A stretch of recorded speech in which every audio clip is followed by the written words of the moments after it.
मेरा नाम इमरान राजा है। मैं लखनऊ उत्तर प्रदेश से आया हूँ।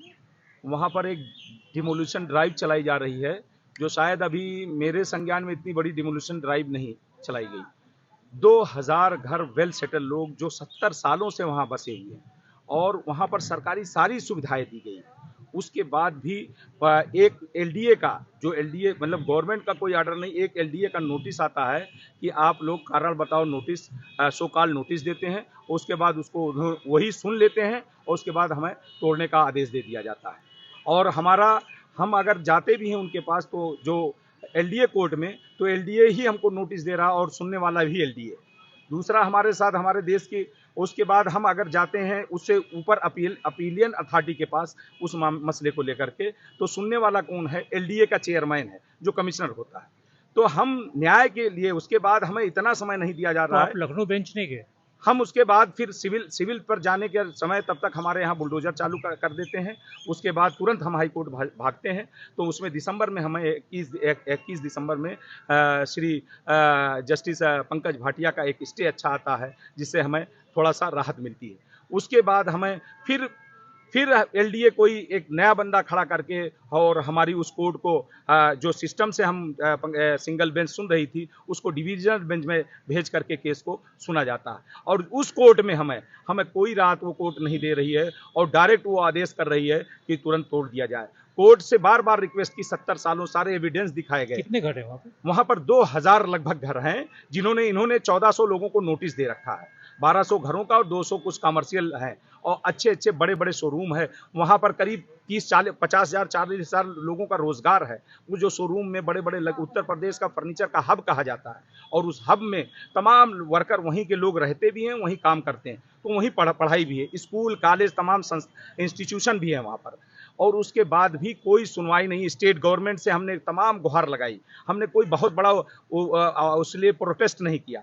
हमने बार बार इसको कहा कि सरकार इसको संज्ञान में ले ले। योगी जी दयालु हैं और संत हैं और इतने बड़ी लोगों के, जहाँ पर 10,000 बच्चे हैं, उनका भविष्य का मामला है, लोगों के रोजी रोजगार का मामला है। एक आप रिवर फ्रंट के नाम पर, रिवर फ्रंट, एक नाले को आप रिवर बना रहे हो, जो हम 100 साल का रिकॉर्ड हमने पेश किया। एक कुकरेल नाला आ रहा, अच्छा। उसको रिवर फ्रंट के रूप में ना, उसका रिवर अभी नाम देने लगे। हमने उनको दस्तावेज दिखाए जो रेवेन्यू रिकॉर्ड। ये कहाँ पे मिला है कुकरेल? ये कुकरेल गोमती नदी में मिला। कहाँ पर? ये लखनऊ में गोमती नदी जो आपका गोमती नगर के किनारे पर गोमती नदी है, वहीं पर मिला है नाला।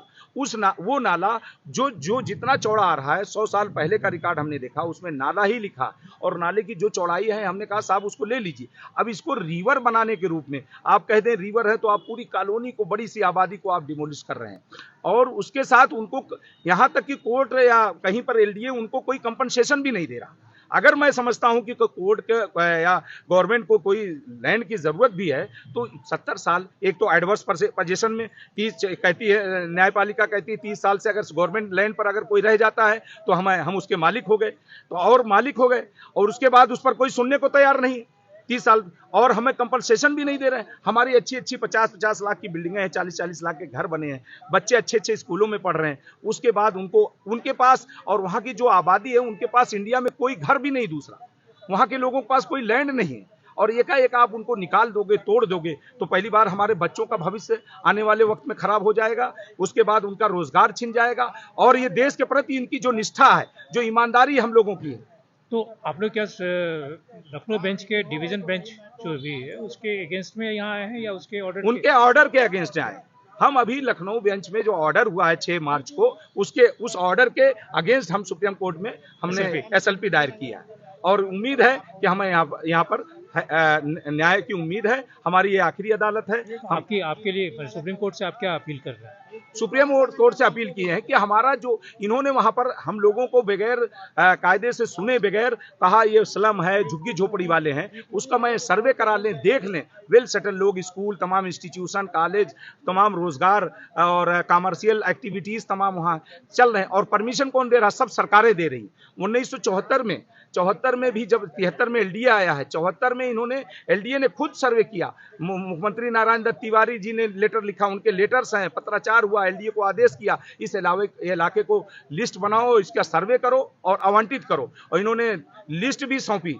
वहाँ के लोगों की लिस्ट बनाई और उसके बाद तैयार किया पूरा डाटा। वो सारे दस्तावेज मेरे पास अवेलेबल हैं साक्ष्य के तौर पर, मैं कोई नहीं ऑथेंटिक रूप में।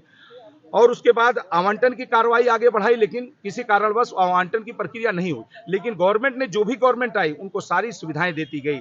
नारायण दत्त तिवारी का तो टेन्योर किस पीरियड में हो गया? ये तो काफी पहले का हाँ, होगा। काफी पहले का। उसके फिर बाद किस मोतीलाल बोरा जी आए और जो भी सरकार है, अभी विगत अभी 2 महीने पहले राजनाथ सिंह के सांसद कोष से वहाँ डेवलपमेंट चल रहा है। अभी 2 महीने उसके नोटिस के बाद भी डेवलपमेंट चल रहा, सबके पत्थर लग रहे हैं, वो सारे रिकॉर्ड हमारे पास है। उसके बाद आप हमें बसा रहे हो, विकास कर रहे हो, और उजाड़ने का क्या मतलब, क्या उचित है? आप अगर हमें हटाना है तो हमारा विकास क्यों कर रहे हो? हमारा पूरा उद्देश्य है, जिसके पास जो भी प्रॉपर्टी रही सब वहीं पर है, उसके अलावा कोई है नहीं। अब एकाएक फेंक दोगे इनको उजाड़ कर, ये तो बहुत बड़ा हमारे साथ एक अत्याचार हो गया। न सरकार सुनने को तैयार है, न कोर्ट सुनने को तैयार। हम जाएं कहाँ जाएं, हम इस देश के नागरिक होते हुए।